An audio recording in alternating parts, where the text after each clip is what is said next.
আসসালামু আলাইকুম। আপনাদের সবাইকে হাফ মিনিট রেসিপির পক্ষ থেকে শুভেচ্ছা অভিনন্দন। ছাদ বাগানে এসেছি আমার বাবরি সোনার এই অপরাজিতা গাছের ফুল নিব বলে। ফুল নিয়ে ফুলের চা খাবো। একটা গান আছে না, রোজ বিকেলে আমার বাগানে, কি যেন গানটা, ফুল নিতে আসতে নাকি ফুল কিনা আমায় ভালোবাসতে, এরকম একটা গান আছে। সেম সেরকম অবস্থা হয়েছে। দেখুন, প্রচুর পরিমাণে আমার বাবলি সোনার অপরাজিতা গাছে ফুল এসেছে। বাতাসটা দারুণ, আমার তো প্রাণ ছুঁয়ে গেল বাতাসে। বাবলি সোনা প্রচুর পরিমাণে কিন্তু অপরাজিতা আছে, অপরাজিতা প্রচুর পরিমাণে অপরাজিতা আছে। এখন হারভেস্ট করব না, একটু পরে হারভেস্ট করব, যখন চলে যাব। দেখুন বাতাসে কত সুন্দর। পাশে কিন্তু আবার একটা পেঁপে গাছও আছে। ছাদ বাগানে নাই এমন কোনো গাছ আমার বাবরি সোনার আর নেই। এভাবে সে অনেকবার গাছপালা করেছে, আবার সব কিছু শেষ হয়ে গেছে, আবার নতুন করে সে লাগিয়েছে।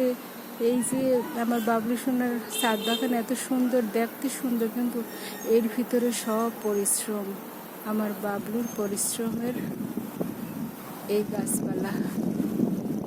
বাহ, আলহামদুলিল্লাহ, কি সুন্দর বাতাস, খুবই ভালো লাগছে।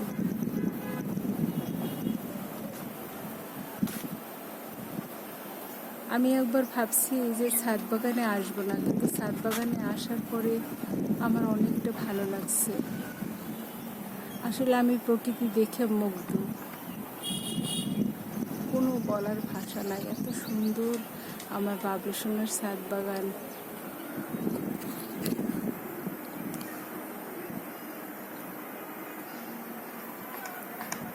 এখন পরন্ত বিকেল, যার কারণে আর আকাশে একদম মেঘে পরিপূর্ণ, যার কারণে আলো আসতেছে না। কিন্তু তারপরেও আমার কাছে ভীষণ ভালো লাগছে যে এই সময়টা আমি ছাদে এসেছি, ফুল দেখতে পেরেছি এবং ভিডিও বানাচ্ছি। আসলে আমার সবসময় ভিডিও বানাই না, যখন একটু ভালো লাগে তখন ছাদে আসি, আর ছাদে আসলে একদম মন প্রাণ ভরে যায়। এই যে ছাদ বাগান আমার বাবলু সোনার একদিনে হয়নি, একটু একটু করে আমার বাবলু সোনা ছাদ বাগান করেছে, এবং আম্মু সোনার সহযোগিতায় আম্মু যখন যে গাছ চেয়েছে আম্মু কিনে দিয়েছে।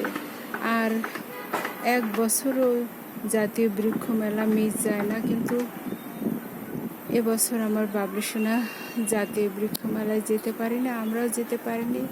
কিন্তু তাতে কি, লোকাল মার্কেট থেকে সে অবশ্যই গাছ কিনে লাগিয়েছে, লটকন কিনেছে। লটকন কি ছাদে হয়, তাও সে লাগিয়েছে। মনে হয় উড়ে যাব বাতাসে।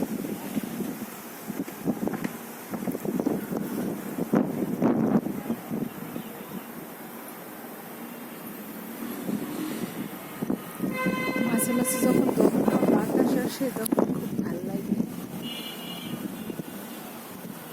মনে হয় যেন শরীরের বিষাক্ত সব কিছু, ব্যাড হরমোন চলে যায় শরীর থেকে, এমন অবস্থা।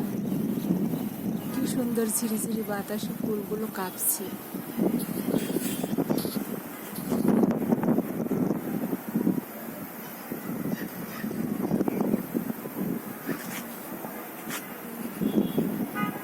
এই ফুলের চা হয়, সুন্দর মালা হয়।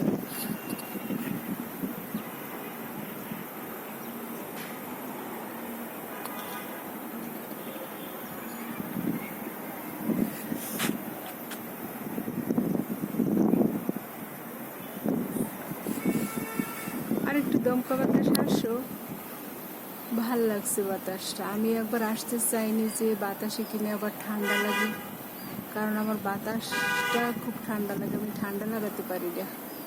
তারপরে এসেছি, মনটা ভালো হয়ে গেল, হঠাৎ করে মনটা ভালো হয়ে গেল অনেক দিন পরে।